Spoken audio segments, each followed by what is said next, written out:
So we are in our series of the fear of God at tinitignan natin kung paanong ito ay itinuro sa atin sa salita ng Diyos. In our study, ating napag-alaman that in the scripture, habang tinitignan natin, itong pagkatakot sa Diyos ay mayroong iba't ibang uri kapag ginagamit sa salita ng Diyos. There is a dreadful fear of God. Ito yung uri ng pagkatakot kung saan ang takot na ito ay naglalayo sa iyo sa Diyos dahil tinitignan mo ang Diyos bilang isang hukom. And at the same time, merong delightful fear of God at ito yung uri ng pagkatakot ng mga mananampalataya kung saan mas mayroong fear in a sense of worship. Pero hindi lahat ng tamang pagkatakot ay nagiging sapat. Sapagkat nung ating huling pag-aaral, nakita natin that there is a kind of fearing God na tinitignan siya bilang tagapaglikha, ngunit ang makilala ang Diyos, the knowledge of God, na hanggang tagapaglikha lamang ay hindi sapat. Ito yung pinag-aralan natin last time. Kailangan nating makita na ang Diyos na ito ay siya ring tagapagligtas sa pamamagitan ni Kristo. And so, this morning, ang atin pong titignan is the fear of God as our Father. Yan.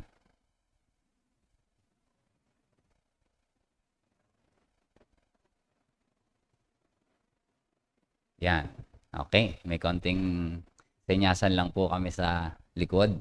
So, sa introduction, makikita natin na ayaw gumana ng ating clicker.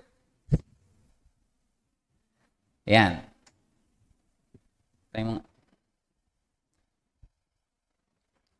So, at first, makikita natin na bagamat it is essential for us na makilala ang ating Diyos as our Creator, ito nga po sinasabi natin kanina, hindi ito sapat na siya ay makilala lang natin bilang tagapaglikha. There is a certain knowledge na kailangan nating malaman. Kasi yung ating pagkatakot sa Diyos would be coming from our knowledge of God. So kailangan yung pagkakilala natin sa Kanya ay it's the same coming from the knowledge. And that knowledge of God is not complete or true knowledge dahil pinakilala ng Diyos ang kanyang sarili sa atin bilang Ama sa pamamagitan ng kaniyang ginawa pagpapadala kay Kristo Jesus. So next slide tayo. And this redemption enables His people to appreciate that power, glory, love of their Father. So ibig sabihin, mas na-appreciate natin etong pagtubos na ito ng ating Ama kung tayo ay mga mananampalataya. And in this lesson, ipanapakilala sa atin that in this redemption, tayo bilang mga mananampalataya, it will reshape our understanding of who God is. Yan. Salamat po. So, ano yung balak nating matutunan ngayong umagang ito? Our learning goals is to describe the redemption of Christ and the fatherhood of God to change our fear of God. So, itong ating pagkaunawa sa ginawa ni Kristo ay magkakaroon ng higit na pagkakilala sa Diyos at pagkatakot sa Kanya. Articulate how believers participate in Christ's own filial fear of God. So, titignan natin na yun palang ating pagkatakot sa Diyos, it is something that we share from Christ Himself through our union with Him. Titignan natin yan mamaya. And explain how a proper knowledge of God is necessary for a proper fear of God. So, kailangan natin ng tamang pagkaunawa para magkaroon tayo ng tamang pagkatakot sa Diyos. And in that sense, yung mga ideas na atin pong i-discuss throughout would be the knowledge of God found through the redemption of Christ leads to a deeper and richer fear of God. Simply knowing God as Creator. So yes, mahalaga na makilala natin ang Diyos bilang ating manlilikha, pero it's more than that. There is a deeper knowledge at ito ay sa pamamagitan ni Kristo. Without Christ, bringing people to the Father, ang makikita lamang nila sa Diyos ay ang Diyos ay judge, a righteous judge. So ang fear nila is a fear of judgment. So it is a different fear kapag ka ito ay sa isang mananampalataya. Believers share in Jesus' own filial fear of the Father, meaning parang yung takot ng isang anak sa ama, ito yung mayroon ang isang mananampalataya. At kapag nakita ng isang tao, isang mananampalataya, when people are resolutely Christ-centered, they can tell a richer, heartfelt gospel message. So mas malalim yung ating nagiging pagkaunawa sa Ebanghelyo. Now, as a review, atin pong tinignan the last time, kagaya nga po ng binanggit natin, nakita natin even John Calvin, na sa kanyang book ng Institutes, hinati niya ito sa dalawa. The fear of God as the Creator. Pero sinabi niya dito, ito nga yung pinag-usapan natin, hindi enough yung Creator lamang, but we need to see God as Redeemer in Christ. But then, isa pang bagay na binibigyan din ni Calvin is that we should also see God as our Father. So, he wants his readers noon sa Institutes na makita ang ng mga mananampalataya ang Diyos bilang kanilang Ama. Ganito po ang kanyang sinabi. By calling God our Father, we certainly plead the name of Christ. He being the true Son, so yung parang the Son, lahat naman tayo child of God, sons of God, pero yung the Son is none other but Christ. Sabi, He being the true Son has been given to us, ibinigay sa atin, as a brother. Naging anak kasi tayo ng Diyos by adoption. Si Christ by eternal generation. So that which He possesses as His own by nature, so yung mga bagay na mayroon kay Kristo sa Kanya, becomes ours, naging sa atin din, by adoption. Hence, He both calls Himself our Father and is pleased to be so called by us by this delightful name, relieving us of all distrust. So, pinapakita dito ni Calvin na ibinigay sa atin ang Panginoong Jesucristo upang atin maging united with Him, and all that Christ has ay ibinigay sa atin. Nasa-share sa atin yung blessing na yon. So everything that Jesus has na blessing na ibinigay sa Kanya is now given also unto us. So without that knowledge na mayroon pagkakilala sa Panginoong Jesucristo bilang ating tagapagligtas at sa Diyos bilang ating Ama in Christ Jesus, kung ito ay wala, ang ating pagkaunawa sa Diyos ay kulang. Magiging kulang. And the knowledge of God found through Christ, sa pamamagitan ng katubusan ni Kristo in His redemption, ito yung magdudulot sa atin ng mas malalim na pagkaunawa sa Diyos, hindi lang bilang ating manlilikha, but also as our Redeemer in Christ and our Father. So, ipinakilala ng Diyos sa atin ang Kanyang sarili, binuksan niya ang ating mga mata to know Him aright. So, ang Diyos ang gumawa ng kaparaanan by regeneration, by sending the Holy Spirit na dalhin yung ating puso at buksan ang mata ng ating mga puso't isipan so that we will see God at magkaroon tayo ng takot sa Kanya. And that kind of fear is a family fear, a filial fear. Isang pagkatakot ng isang anak sa kanyang ama. And this kind of fear, this is the fear that is appropriate para sa mga Kristiyano, para sa mga mananampalataya na tinubos ng Panginoong Hesukristo. Therefore, ang mananampalataya ay hindi lang mga nilalang. They are not simply creatures accepted before the Creator. O, hindi sila parang mga, basta lang sila mga kasama sa sangnilikha na tinanggap ng Diyos. Rather, they are beloved, adopted, and adoring children before our Heavenly Father. Yun yung beauty nito. Now, many times, even throughout this lesson, many times na nating napuntahan yung storya ni Luther. And we remember Martin Luther, nung siya ay isa pang monghe, mayroon siyang pagkatakot sa Diyos, pero yung kanyang takot na ito is always a fear of being a condemned criminal before a judge.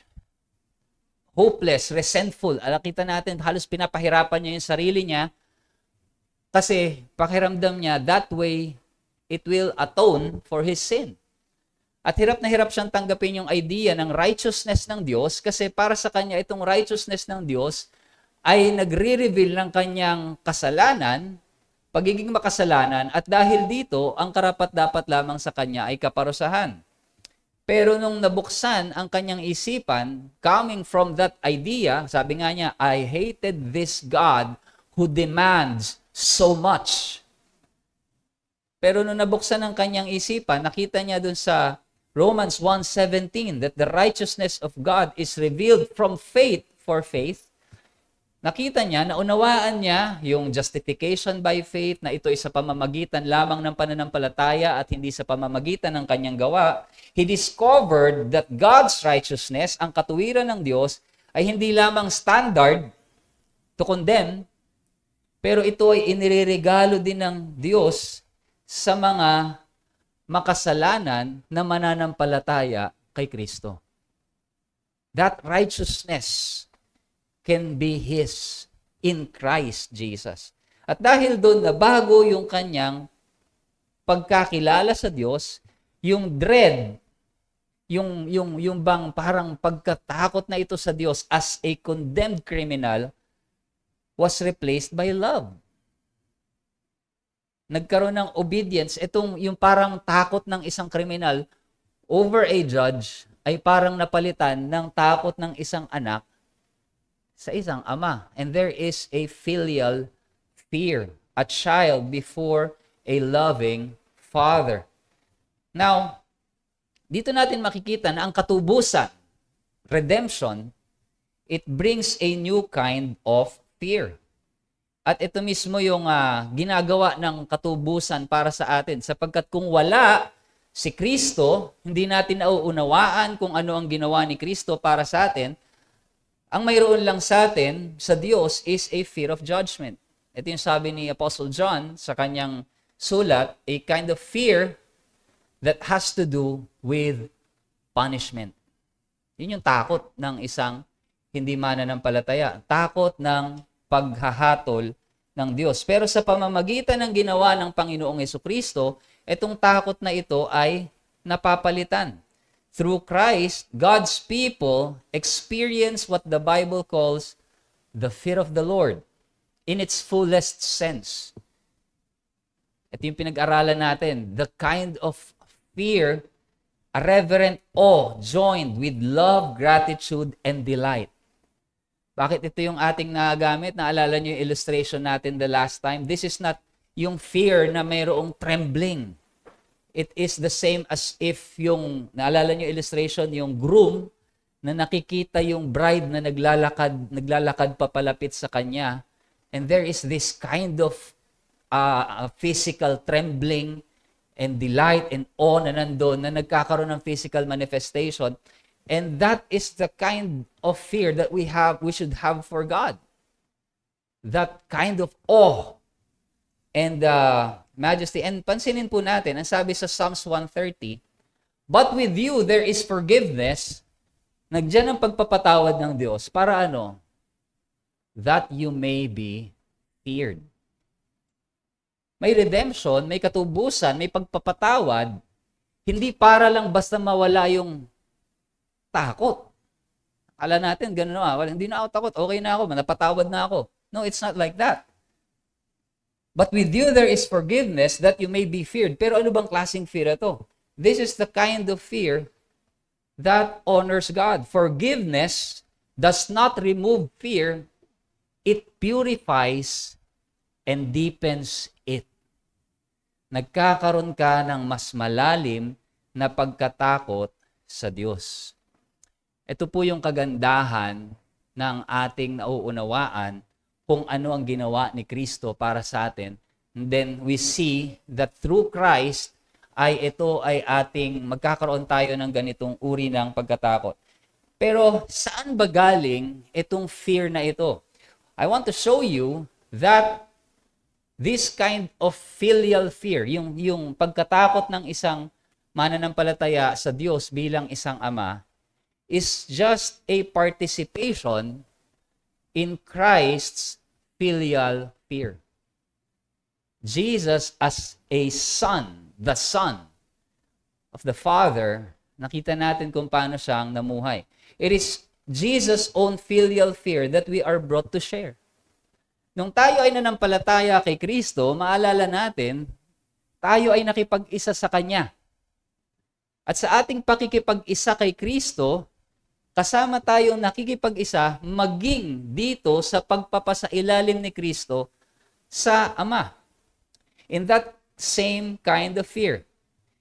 Kung inyo maalala, in Luke 2:52, ang sabi doon, yung boy Jesus increased in wisdom and stature. So, lumago din siya sa karunungan, wisdom. Pero ang sabi sa atin sa Proverbs 9, verse 10, that the fear of the Lord is the beginning of wisdom. Meaning, ang Panginoong Jesucristo could not have grown in wisdom without the fear of the Lord. Because the beginning of wisdom is to fear God. And therefore, pagdating natin sa Isaiah chapter 11 verses 1 to 3, and this is the prophecy patungkol sa Messiah, ang sabi diyan, there shall come forth a shoot from the stump of Jesse, and a branch from his roots shall bear fruit. And the Spirit of the Lord shall rest upon him, the Spirit of wisdom and understanding, the Spirit of counsel and might, the Spirit of knowledge and the fear of the Lord. And the last part, pansinin nyo to, and his delight shall be in the fear of the Lord. Delight, fear. Delightful fear of God. So there is a kind ng pagkatakot, may uri ng pagkatakot na nagdudulot sa atin ng delight. We are delighted to fear God. And this is the same fear na mayroon ng Panginoong Jesucristo. Ang sabi sa atin in Hebrews, actually, makita natin sa buhay ng Panginoong Jesucristo, Jesus himself feared the Father, pero hindi as a guilty sinner, but as the perfect Son who delights to obey.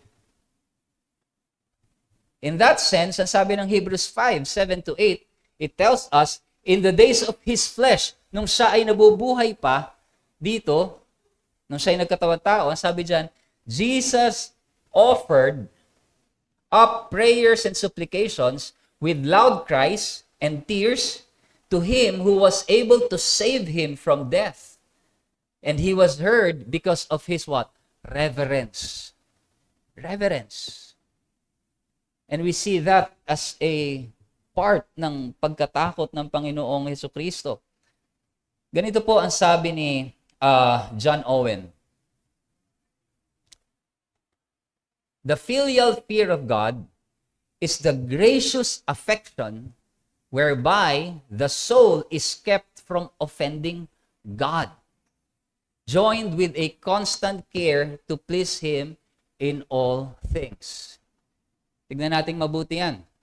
Ito daw, filial fear of God is an affection para sa atin kung saan ito yung nag-iingat sa ating kaluluwa not to offend God. You fear God so much that you have an affection na ayaw mong ma-offend. Di ba meron tayong ganun? Alala po namin yung pamangkin namin ni Vera. si Rima, and some of you nakikita niyo to from time to time, na medyo maliit pa siya, pagka niloko namin siya, kahit wala namang nangyayari, naglalaro lang siya, pero sasabihin namin sa kanya, lo, galit sa'yo si mama. Kahit walang ginagawa, bigla siyang tatakbo dun sa kay mama, yung lola niya, and bigla siyang, mama, sorry, nagagano siya. Kahit alam niya wala siyang ginagawa, na para bigla siyang magsosorry. Sasabihin ngayon, hindi, wala, ganyan. Tapos pag bumalik sa amin, lo, galit uli sa'yo. Babalik uli siya doon. Well, huwag niyo pong gagawin yan sa mga pamangkin niyo. Pero, ang gusto ko lang ipakita doon is doon sa isang, ito yung filial affection. They don't want to offend the one they love. They don't want to offend someone. Yung isang anak, ayaw nilang i-offend yung kanilang ama. They always want to make them proud. Ito yung sinasabi nung last part. With a constant care to please Him in all things. Nakita niyo yung mga bata. Most of the time, pag mayroon silang ginawang drawing, ipapakita nila, ipagmamalaki nila, they want to show. They want to just to see their parents pleased in what they do. So, ito yung parang filial affection na parang ipinapakita sa atin dito, the kind of fear that we have from God, an affection that is kept from offending God, and at the same time, a constant care to please Him in all things. So, by union with Christ, ating pakikipag-isa kay Kristo, believers are invited into this very same filial fear. So, ito mismo yung uri ng pagkatakot na siya rin namang mayroon sa atin that we share from Christ. So, sa pamamagitan ng pagkilos sa atin ng banal na Espiritu, it works in us both the awe and the affection that belong to Christ in His perfect obedience to the Father. It is the Spirit working in us, applying these things. So, ang tamang pagkaunawa, a proper knowledge, produces proper fear. The way we fear God, ito ay nakadepende entirely on how we know Him. Paano mo siya nakikilala? Sometimes may mga ganun, di ba? Parang may magkikwento sa'yo, isang tao, meron kayong common friend or common teacher. Maybe you're very close to that person or ano. Tapos nung narinig mo yung kwento ng isa, ay, terror yun. Nakakatakot yung teacher na yun, ganyan-ganyan. But sa'yo, iba yung knowledge mo dun sa person na yun, and you don't see the way they see itong taong ito. Why? Because probably you have a more deeper knowledge or pwedeng baligtad. Pero kumbaga madali salita, on how you know a person, na tsaka mo lang malalaman kung yung magiging tamang response mo sa kanya. Minsan, halimbawa, meron kang nakatabi, binabati-bati mo, kinakausap-kausap mo, later on, malalaman mo, siya pala may-ari nung ganito, siya yung may gawa nung ganon, biglang mag-iiba yung view mo sa kanya. There is suddenly a sort of respect. It's the same with God. So, a proper knowledge of who God is, ang siyang magdudulot sa atin ng tamang pagkatakot sa Kanya. And without the knowledge of the Son, yung pagkakilala natin sa Panginoong Jesucristo, people may acknowledge God's existence, maniniwala sila, naniniwala naman kami na may Diyos, may manlilikha. Pero ano ang kanilang tingin? Kadalasan sa mga tao sa labas, well, ang Diyos ang maghahatol. They only see God as a judge. But there is a difference for a believer. Kapag may dumating sa buhay mo, kabigatan, problema, you come to God not as a judge, pero you pray, Father. Father. You come to God as Father. Hindi ka lalapit sa Kanya na parang lumalapit ka sa mayor, gobernador o sino mang politiko na umaasa na sana pakinggan ka. You come to God because He is your Father. So kapag hanggang dun lang ang pagkakilala mo sa Diyos, bilang manlilikha, bilang isang tagapaghatol, but hindi mo siya nakita bilang Ama dahil sa pamamagitan ng Panginoong Jesucristo, that is not saving knowledge. Hindi ito saving knowledge. And Jesus Himself said, "No one comes to the Father except through me." Hindi natin makikita ang pagiging Ama ng ating Diyos. Now, here, Calvin said, mali po yung quote na nailagay ko, ito yung nailagay ko sa simula, but this is the quote that was supposed to be there. I will just read it to you. God, the creator of heaven and earth, is not called Father indiscriminately by all, but by reason of adoption, which we obtain through Christ. So, hindi daw lahat, pag sinabi ng Diyos, ang creator ng langit at lupa, ay hindi tinatawag na Ama indiscriminately ng lahat ng tao. But, by reason, sa pamamagitan lamang ng adoption that we obtain through Christ. And they only are regarded as children who have received the spirit of adoption through faith in Christ. Mababasa natin yan sa John 1 verse 12. Alam natin to. Subalit ang lahat ng tumanggap sa Kanya na sumasampalataya sa Kanyang pangalan ay Kanyang pinagkalooban sila ng karapatan na maging mga anak ng Diyos. They were given the right to be called children of God. So, meron kasing turo ng the universal fatherhood of God and the universal brotherhood of man. Well, in a sense, universally, God is our creator. Pero yung universal fatherhood, that is not biblical. Kasi ang sabi dito, ibinigay lamang yung pagiging ama ng Diyos sa pamamagitan ng redemption ni Christ and by adoption. So this means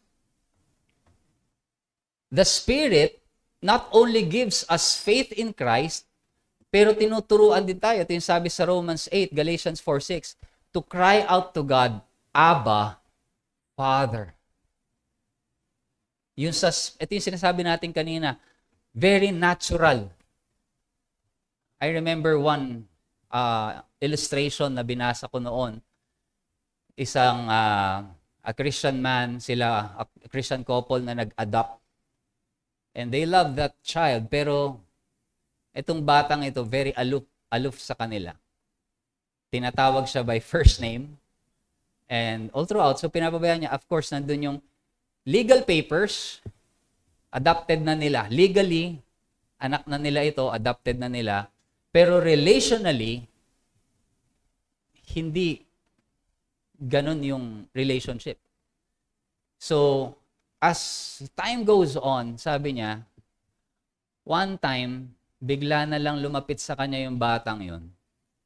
At mayroong parang inaalis lang na buhol na hindi niya matanggal. Tapos ang sabi daw sa kanya, Dad, can you help me with this? And in that instance, nag-breakdown siya. Kasi that's the first time na tinawag siya na Dad, Father. So, yung relationship. So, there is a natural na mutual understanding na between them as father and daughter. So, in a sense, parang ganun.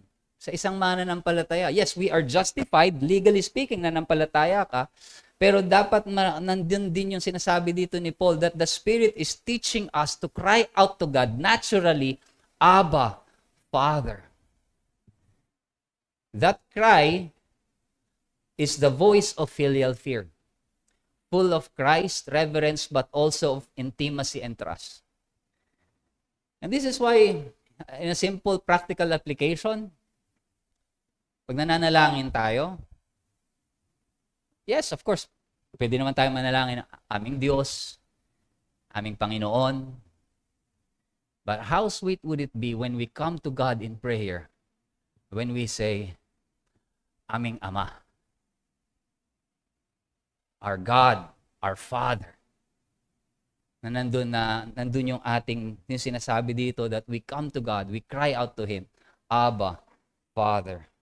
And so, as an application for us, let us, first of all, examine our fear. So, umagang ito, tignan natin, ito bang ating pagkatakot sa Diyos is driven by dread of judgment? May pagkatakot sa paghahatol? Or is it the warm, reverent fear of a child before a loving father? Kapag itong takot mo ay nagmumula sa pagkatakot na baka ikaw ay hatulan, ayoko, baka magalit sa akin ng Diyos. And there is a kind of fear like this, you have to understand kung ano ang ginawa ni Kristo para sa makasalanan. And so that you would be able to grasp a greater, deeper, richer knowledge kung sino ang Diyos. So draw near to Christ. Makita natin na sa pamamagitan lamang niya, tayo makakatayo sa harap ng isang banal na Diyos at tawagin siyang Ama. It is only through Christ. Apart from Him, nasabi ng Hebrews 12:9, our God is a consuming fire.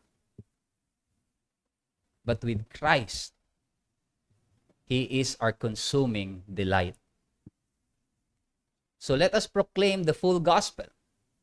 Kapag tayo we speak about God to other people, huwag tayong tumigil dun lamang sa kanyang power, holiness, but show that itong kabanalan ng Diyos ay lalong nagniningning kapag nakita nila kung paanong ang Diyos na ito ay nagpadala ng kanyang sariling anak para sa katubusan natin upang tayo ay maging kanyang mga minamahal. That is where we find the glory of the gospel. So as a conclusion, makikita natin mga kapatid over this lesson that to fear God as Father is to stand in awe, mamangha tayo sa Kanya in His majesty, be melted by His mercy at the same time. It is to tremble, hindi dahil tayo ay Kanyang ikakast out, but rather because His love is so great, we dare not offend Him. At itong gospel ng Diyos, ang ebanghelyo, ang mabuting balita, hindi nito inalis yung takot sa buhay natin bilang mga Kristiyano. Rather, it has purified that fear. It is a holy fear, banal na pagkatakot sa Diyos. So in Christ, the judge has become our Father, and our fear has become worship. Dito po tayo magtatapos itong sa sinabi ni J.I. Packer. Nasabi niya, there is no better way to understand the greatness of God's love than to remember that He is our Father.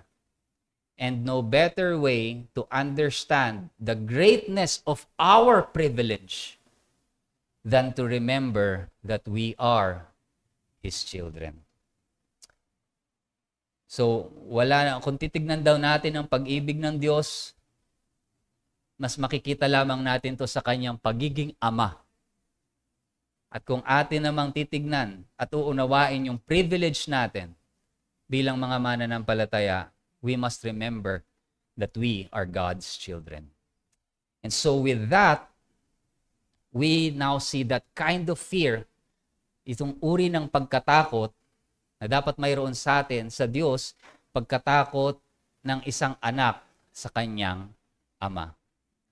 And so, may the Lord bless this word.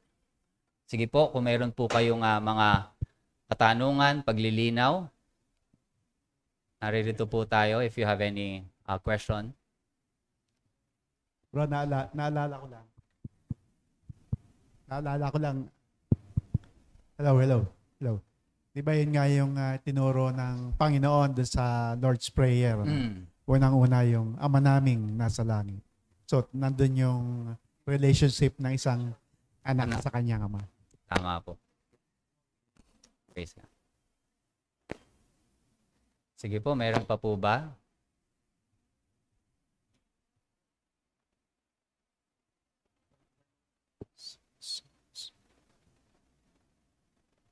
Alright. Sige po. Sa akin ba ni takot?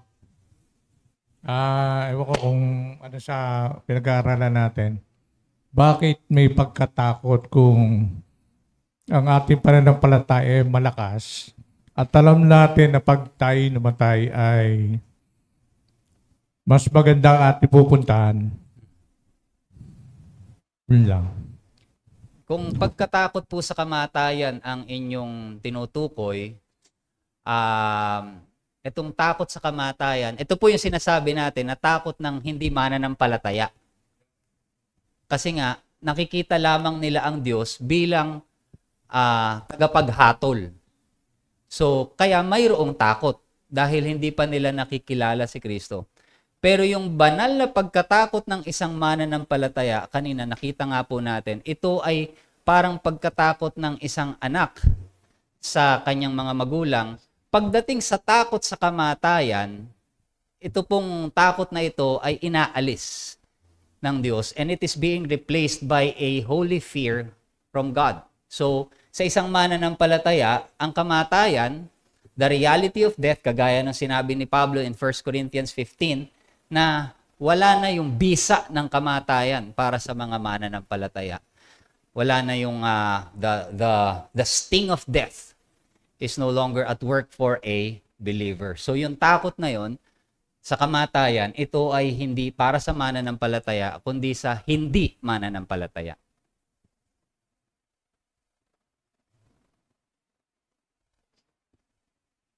Ay, sige. Teka.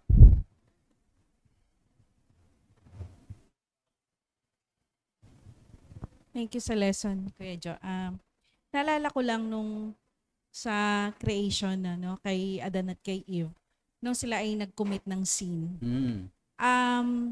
Naandun na yung fear. Yes. Dahil nabuksan yung isip at diwa nila na yung sin ay nag-enter na sa kanila. So, nung tumago sila doon basta nagtago sila, and yet hinahanap sila ng Diyos. Pero doon nagsimula ang fear Kumbaga, because of sin, ay nagkaroon tayo ng takot na bago pa yung sin, ay meron tayong magandang relasyon sa Diyos. Kaya talagang yung fear na yan ay namana na rin natin kay Eva at Adan. So, yun po. Thank you so much. That is a very good observation. Thank you po. Nakita natin na even from Eden, dun pa lamang ay nandun na yung pagkatakot sa Diyos because nag-enter yung sin. That's truth. Thank you po. Nice. Akin lang nais na ibigay ang aking pananaw tukol sa ating pinag-aralan ngayon diyan, yung pagkatakot. Sapagkat ang pinag-uusapan natin ay ang Diyos bilang Ama. Nais ko lamang ibigay yung aking pananaw doon sa uri ng pagkatakot na nakapaloob sa mga panahon ng ang Panginoong Jesucristo ay nakapako sa krus. At dumating ang panahon na alam niyang kailangan na niyang bayaran ang pagkakasala natin lahat. Ngayon, si Jesus, ang Panginoong Jesucristo, at ang Ama ay magkasama noong pang walang hanggan. At yun ang uri ng yung uri ng paano ko sasabihin, yung pagkakahinang ng kanilang relasyon. Alam niya na darating na ang oras na pag siya binayaran niya ang kasalanan ng mga tao, siya na ang magiging kasalanan ng tao. At kinakailangan na siyang talikuran ng Panginoong ng kanyang Ama na ating Diyos. Sapagkat ang Diyos ay hindi makatitingin man lamang sa kasalanan. At siya ay magiging kasalanan ng sangkatauhan noong mga oras na iyon. Kung kaya't naisigaw ng Panginoong Jesucristo yung kanyang pagkatakot na siya ay iiwanan ng kanyang ama. Ang sabi niya, Diyos ko, bakit mo ko pinabayaan? Dumating na yung pagkatao niya, subalit nandoon pa rin ang kanyang pagka-Diyos. O yung alaala ng kanyang kasama niya, ang kanyang ama. At hindi niya maaatim yung kahit sa mandali lamang na mawala sa kanya o talikuran siya ng kanyang ama. Yun ang uri ng anong tawag yung kanina yung sinasabi yung delightful fear of the Lord. Yung fear na iiwanan siya ng kanyang ama, na siya ay tatalikuran. Sapagkat hindi niya maaatim na siya ay talikuran ng kanyang ama ng kahit sa mandali lamang. Yun ang uri ng fear na kinakailangan ang mga Kristiyano ay magkaroon. Makilala natin ang kabutihan ng ama at yung pagkatakot na tayo ay mawala sa piling niya kapag tayo gumawa ng kasalanan at tayo ay mapapahiwalay sa kanya doon sa buhay o doon sa walang hanggan. Kaya yun lamang ang aking ibabahagi. Yun ang delightful fear of the Lord. Yung katakot na tayo ay hindi natin makasama ang ama nang magpasawalang hanggan. Yun lamang. Thank you for that insight. So, kagaya nga po nung ating nakita kanina, we must share in Christ's fear. We participate in Christ's filial fear. Kaya dapat meron tayong pagkatakot na kagaya nung kay Kristo. Sige po, meron pa po ba before we end in our prayer? Sige po, Brother Bry.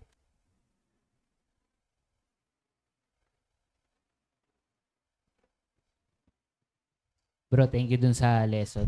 Very edifying. Ito lang yung observation tsaka question din. Observation, napakapalad nung natin mga mananampalataya kasi naalis na tayo dun sa yung pagkatakot sa Panginoon based dun sa judgment lang niya. Kumbaga nandun pa rin siya pero mas lumawak yung knowledge natin dun sa fear of God to the point na we serve God with delight. So, masaya tayong maglingkod sa Kanya, manalangin, tsaka magbasa ng Biblia kasi meron na tayong relationship sa Panginoon. Pero meron din akong observation na yun yung question ko. Kasi 'di ba ang unbeliever, dinescribe siya sa Bible na walang fear of God in their eyes. Kasi 'di ba yung the fear of the Lord is the beginning of wisdom. Doon lang tayo nagiging lumalapit sa Panginoon. Pero sa mga unbelievers, walang fear sa kanilang mga buhay. Pero dinescribe sila ng Biblia as they are haters of God. So parang sa unbeliever, ayaw lang nila na makita yung Diyos as judge. Kasi dahil righteous siya at sinner tayo, alam ng unbeliever na i-judge tayo based sa righteousness ng Panginoon. So yung fear doon ba is masasabi natin talagang legitimate fear yon or they fear God because they are haters of God. Yun lang po. Okay, thank you dun sa observation mo. No? That is the, tinignan natin yung language ng scripture when the Bible uses the term fear. And we have seen in Romans 3, na dun ikinote ni Pablo, that wicked, there is no fear of the Lord before their eyes. So walang takot. And ang tinutukoy ni Pablo doon that the kind of fear is yung fear nga ng isang mananampalataya. But the Bible also talks about the kind of fear that the wicked has. In a sense, kagaya ng sinabi, if I'm not mistaken, in the Proverbs, that the wicked flees at the sound of leaves, even when no one pursues them. So parang nakarinig lang sila, may parang ang parang image rin na binibigay doon is there is always a tension, may takot sa kanila even though no one is pursuing them. Why? Because alam nila na may ginagawa silang mali. So there is a kind of fear, yun nga yung diniscuss natin, there is a delightful fear of God and dreadful fear of God. And that dreadful fear of God does not draw them in sa Panginoon. Rather, it drives them away. Lalo silang, kaya they flee. And that is the kind of fear na mayroon sila. Pero yung delightful fear, that the Bible talks about, and yung sinasabi sa Romans 3, na wala sa mga mananampalataya is the kind of fear that draws them in, that is purified by their knowledge of the Redeemer. So, thank you. Thank you for that wonderful answer. Sige po, meron pa po ba? Bro.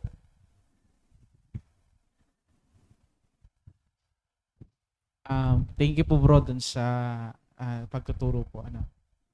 May question lang po. Nabanggit po kasi sa Romans 8:15 yung Abba Father.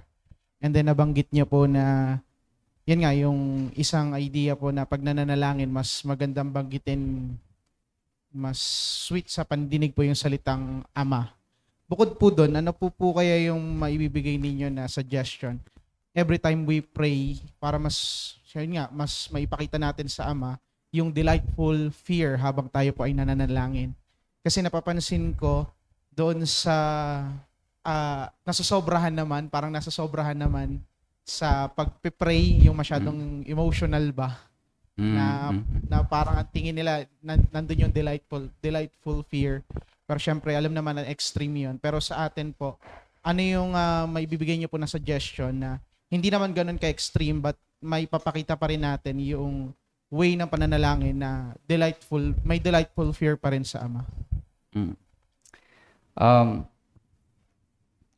I cannot give a formula on how to pray na parang pag nag-pray kayo ng ganito tas ginamit nyo yung Ama tas dinagdagan nyo sa huli ng ganito, goods yan. Parang I cannot, it is not about what we say, but it's more on the posture of our hearts when we come before God. Na lumalapit tayo, humaharap tayo sa Diyos with that understanding na that He is our Father. Kasi ngayon, maaaring ni ilan narinig, ganun pala, dapat pala Ama ang sasabihin. Magpe-pray sila gamit.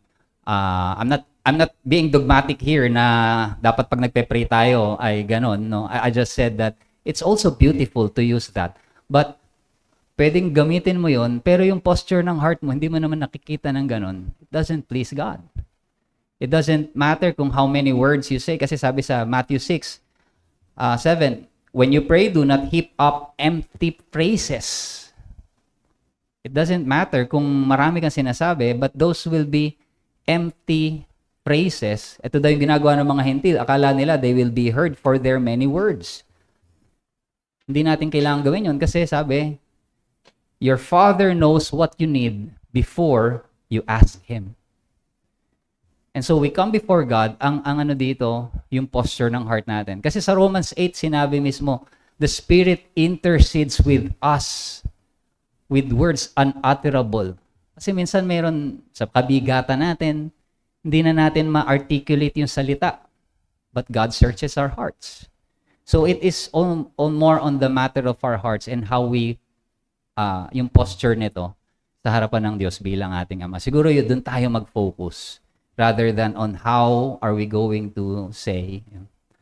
But of course, doon sa mga, lalo na doon sa mga nagli-lead din dito sa harap, para mag-pray, mag-lead ng prayer, of course, we must lead the congregation sa pagpapanalangin in a way na lahat ay nakaka-relate, no? So, iba kasi yung public prayer sa private prayer natin. Sige po. Any last comments, question? Bro, merong mga Kristiyano na minsan nag-a-assume kapag nakagawa sila ng kasalanan, parang tinitingnan nila na pagpalo sa kanila ng Panginoon ay yung binibigyan sila ng Diyos ng inconvenience or sometimes problema dahil nga parang napipil guilty sila na kasi may ginawa silang kasalanan eh. So, tama bang kaisipan nyo na parang pinapalo sila ng Panginoon, nire-review? Can you pakiulit po? Yung may mga Kristiyano na kapag nakagawa sila ng kasalanan, ang nangyayari ay nagkakaroon sila binibigyan sila ng parang inconvenience or sometimes problema ng Panginoon na tinitingnan nila yon na parang rebuke sa kanila or pagpalo sa kanila ng Panginoon dahil may ginawa silang kasalanan. Maaaring yung nandun ay consequence na rin talaga ng sin nila. na kaya ako nagkaganto kasi pinaano ako na Diyos. Pero in reality, pwedeng that's the natural consequence of what you did. So, pero ang isang masasabi ko po ay ginagamit yun ng Diyos. Maaaring gamitin yun ng Diyos upang, yun nga, magkaroon ng pagdidisiplina. Because sabi sa Hebrews 12, again, filial relationship, the Lord disciplines His children. So may pagdidisiplina sa Diyos. Pero yung judgment, there is no longer a judgment sa isang mananampalataya dahil yung judgment na yon ay binayaran na ng Panginoong Jesucristo. Pero mayroon pa ring displeasure bilang mga anak ng Diyos at nandun yung kanyang pagdidisiplin sa kanyang mga anak. Ate Mel, last po siguro. Alala ko yung nabasa kong exposition ni Spurgeon dun sa nasa sea yung mga disciples at dumating si Jesus na nasa water. So ang kanilang sinabi it is a ghost. So parang picture siya na mali yung pagkakilala kay Jesus, parang ganun. At nung siya ay na-realize nung disciples that it is Jesus, they worship Him. So yun yung parang picture nung sinabi mo na proper knowledge, proper fear of God. Yun. Thank you po for that illustration na para mas maging malinaw sa atin yung pagkaunawa sa aspect na yun. Thank you so much. Meron po si Kuya Arnold. Pahabol na, last na lang. Yung, anuhin ko lang yung kay Kuya Abe. Tama bang, regarding sa tanong niya, so tama bang isipin na parang yun nga, yung nabanggit niya na kapag may nagawa kang mali, magagawa ka ng parang equation na, kasi kaya ako tapos, ba, may nangyari sa'yo hindi maganda after that, alam mo may ginawa kang mali. So tama bang parang nagko-compute tayo? Baka mamaya kasi may ganun eh. Parang ang bilis nating tumalon dun sa kasi instead of isipin natin na hindi baka sinasagot ko. So Brad, baka ano yung comment mo doon kung ang isa pong malinaw, sin will always bring consequences. Ito po yung isang malinaw. Ang kasalanan, laging mayroon itong kadikit na consequence. Hindi maaaring wala. But, minsan, yung idea na, pinapalo ako ng Diyos, so ito, minsan resulta na lang din yun talaga nung kasalanan natin. May ginawa ka, may consequence. Kumbaga yung consequence na yun, ay resulta nung ikaw na rin ang may gawa. Minsan nga sinasabi pa nila na persecute sila dahil ganito ngayon, pero in reality, it is sa kanila. It is something na yung consequence na yun, resulta ng kasalanan natin at maaaring gamitin, ang sinasabi lang po natin, maaaring gamitin ng Diyos para tayo ay makita natin yung kalakihan ng kasalanan na pagkakamali natin sa Kanya and bring us back to Him. Pero yung idea na, para kasing ang idea ay, pag nagkasala ka, galit ang Diyos, paparusa. Parang hindi po ganon. No? Our God is a very gracious God. But, napaka-patient ng Panginoon sa atin in reality. Kasi kung ganon ang Diyos, baka wala na po tayo dito. In reality, na kung bawat kasalanan natin, merong kasunod kagad na parusa ang Diyos, hindi po natin ganun tinitignan. But ang ibig lang po natin sabihin, yung mga consequence lagi ng kasalanan, it will follow at maaari itong gamitin ng Diyos bilang pagdidisiplina sa atin. So, pero yung gagawin po natin yung equation na kagaya ng binanggit nyo, parang may mali. May mali doon sa ganung ano. But ang malinaw, may consequence ang kasalanan. Yun po yung kailangan natin laging yan. Sige po, tayo po ay magpasalamat sa Diyos. Tayo po ay manalangin. Our Lord, our Father, we thank you, Panginoon, sa amin pong pag-aaral ngayon. Na tunay nga, ipinakilala mo ang iyong sarili sa amin as our gentle, loving Father through Christ, our Lord, sa pamamagitan ng iyong pagsusugo sa Kanya sa krus. And our knowledge, O Lord, of these things gives us a proper understanding of who you are. At ito ay nagbibigay din sa amin, Panginoon, ng tamang pagtugon sa katotohanan kung sino ka at kung paanong kami ay dapat magkaroon ng banal na pagkatakot sa iyo. Samahan mo kami, Panginoon, sa buong araw na ito sa aming pagsamba at nawa maibigay namin ang karapat-dapat na kaluwalhatian para sa iyo. Ito po ang aming dalangin sa pangalan ng aming Panginoong Hesus. Amen.